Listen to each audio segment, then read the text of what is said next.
নমস্কার বন্ধুরা, আজকে রবিবার। যদি আজকে নিরামিষ খাই না, আমিষই।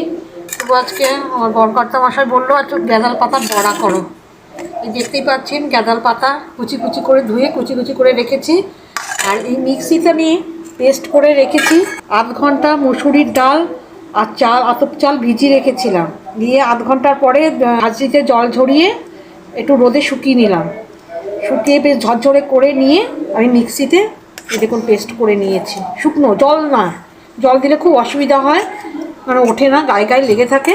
আর এর সঙ্গে আমি 8-10টা কাঁচা লঙ্কা দিয়েছি, পুরো লাল রঙের, যাতে ঝাল ঝাল হওয়ার জন্য।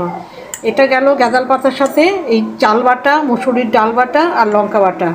এর সঙ্গে দিতে হবে এই যে রসুন কুচি করে রেখেছি। এই দেখুন ডাল বাটাটা বাটিতে ঢেলে নিলাম, এই গ্যাঁদাল পাতাটা দিয়ে দিলাম।